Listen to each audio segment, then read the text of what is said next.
Profit and loss का सवाल है। एक दुकानदार अपनी वस्तुओं के अंकित मूल्य पर 10% की छूट देता है।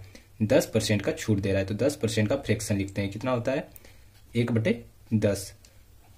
क्या कर रहा था? छूट दे रहा था। किस पे? अंकित मूल्य पे। तो नीचे क्या लिखते हैं? अंकित मूल्य, मार्क्ड प्राइस। और छूट दे रहा है तो छूट ऊपर वाले को लिखते हैं, यानी न्यूमरेटर में जो रहता है उसको।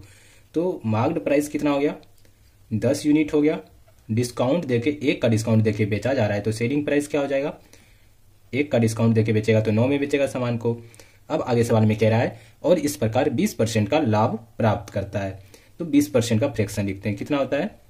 1/5। लाभ प्राप्त कर रहा है तो लाभ या हानि हमेशा किस पे होता है? कॉस्ट प्राइस पे। तो नीचे क्या हो जाएगा? Cost price. और लाभ हो रहा है तो लाभ हो जाएगा ऊपर। यहाँ पे अब कॉस्ट प्राइस कितना आ गया? 5 यूनिट। कॉस्ट प्राइस आ गया 5 यूनिट। और 1 का प्रॉफिट लेके बेच रहा है तो कितने में बेच रहा है सामान को? 6 में। तो यहाँ पे सेलिंग प्राइस 9 था, अब यहाँ पे कितना आ गया? 6 आ गया। और ये आ गया रेशियो। यहाँ पे 9 है, यहाँ पे 6, दोनों को सेम करना होगा। सेम करने के लिए क्या करना होगा?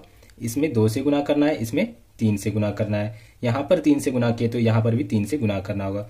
और यहाँ पे 2 से गुना किए तो यहाँ पर भी 2 से गुना करना होगा। तो इस प्रकार से क्या आ जाएगा? मार्क्ड प्राइस, सेलिंग प्राइस और कॉस्ट प्राइस का रेशियो आ जाएगा। मार्क्ड प्राइस कितना हो गया? 20 हो गया। और सेलिंग प्राइस कितना हो गया? 18 हो गया। कॉस्ट प्राइस कितना हो गया? 15 हो गया।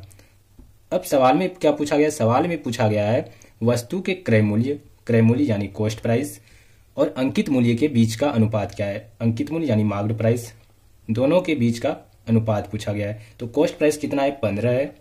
और अनुपात मार्क्ड प्राइस कितना है? 20 है। तो दोनों का अनुपात क्या हो जाएगा? अनुपात का मतलब होता है छोटी से छोटी संख्या, छोटा करना है इसको। तो ये 5 से कट रहा है दोनों, तो 5 तिया 15 और ये कट जाएगा 5 चौके 20।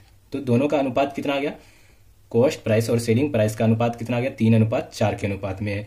ये हमारा सही आंसर हो जाएगा। ऐसे ही महत्वपूर्ण सवालों के जवाब जानने के लिए हमारे चैनल को सब्सक्राइब जरूर कर लें।